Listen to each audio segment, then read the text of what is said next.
নিজেকে অনেক ভাগ্যবান মনে করি।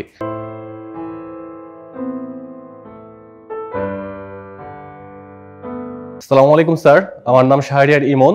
আমি জ্যাম ফেব্রিকে কাজ করতেছি অ্যাজ এন অ্যাসিস্ট্যান্ট ম্যানেজার। আমি আসছি কোয়ালিটি ডিপার্টমেন্টে, ওই ডিপার্টমেন্টে আমি করতেছি।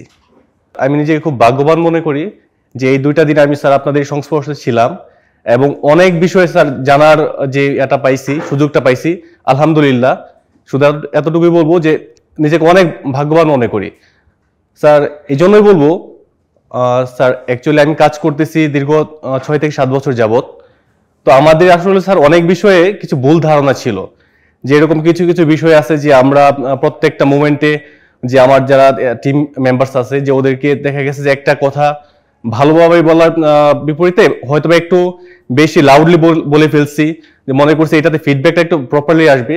কিন্তু এক্স্যাক্টলি স্যার এই লাস্ট 2 দিন যাবত আপনাদের সাথে থেকে এই ট্রেনিংটা থেকে শিখতে পেরেছি, না নট অনলি দ্যাট ওই যে লাউডলি ভয়েসে আমি করতে পারবো ওদের কাছ থেকে, যে প্রপার যে ফিডব্যাকটা এটা নিয়ে আসতে পারবো, এরকম না স্যার। অ্যাকচুয়ালি যদি আমি ওদের মাইন্ডে রিচ করতে পারি, তাহলে ওদের কাছ থেকে আমি ভালো ফিডব্যাকটা নিয়ে আসতে পারবো। এটা ছিল স্যার একটা আমার সবচেয়ে বড় একটা পাওয়া এখান থেকে, এই ট্রেনিংটা থেকে। তো এছাড়াও স্যার অনেক কিছু আছে যেগুলো শিখছি এখান থেকে, যেরকম কিভাবে আমার টিম মেম্বারের সাথে আমি ভালো একটা বন্ডিং তৈরি করতে পারবো। এটা খুব গ্রেট একটা লার্নিং ছিল আমাদের জন্য। কারণ স্যার আমরা দেখা গেছে খুব সিলি পয়েন্টে আমরা এড়ায় যাই, যেরকম যে আমার একটা টিম মেম্বার আমার সাথে কথা বলতে আসছে, হইতে পারে ওটা তার খুব খুব পারিবারিক কোনো একটা বিষয় হইতে পারে, তো আমার কাছে অনেক সময় এটা প্রায়োরিটি নাও পাইতে পারে।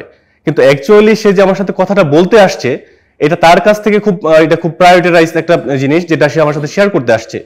তো আমার অ্যাকচুয়ালি এতটুকু ওকে ইম্পর্টেন্স দেওয়া উচিত যে তার এত বড় একটা ইম্পর্টেন্ট একটা কথা সে আমার সাথে শেয়ার করতে আসছে।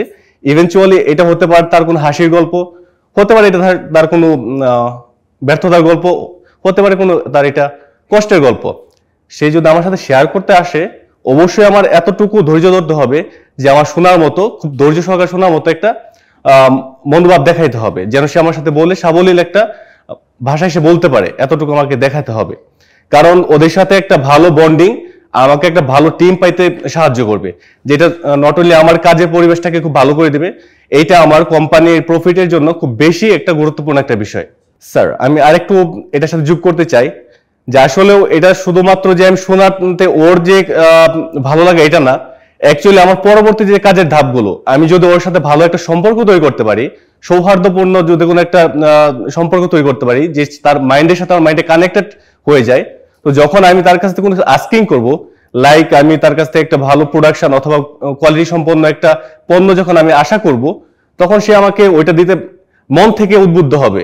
কারণ আমার যে ও ভাববে যে আমার যে লিডার আছে, ও আমার বিষয়ে এতটুকু সচেতন যে আমার প্রত্যেকটা চাওয়া পাওয়া, আমার প্রত্যেকটা দুঃখের কথা, সুখের কথা যখন সে এত ভালোভাবে মনোযোগ সহকারে শুনে, আমার কথা চিন্তা করে, অবশ্যই আমার ওনার জন্য কিছু করা উচিত। ডেফিনেটলি আমার জন্য করা মানে আমার কোম্পানির জন্য করা। আর এটা আমার গোলটা হলো আমার কোম্পানিকে কোনো কিছু অ্যাচিভ করে দেখানো। অবশ্যই এই বিষয়টা অবশ্যই আমাকে হেল্প করবে যে আমার কোম্পানির গোলটা আমাকে অ্যাচিভ করার জন্য। Thank you sir.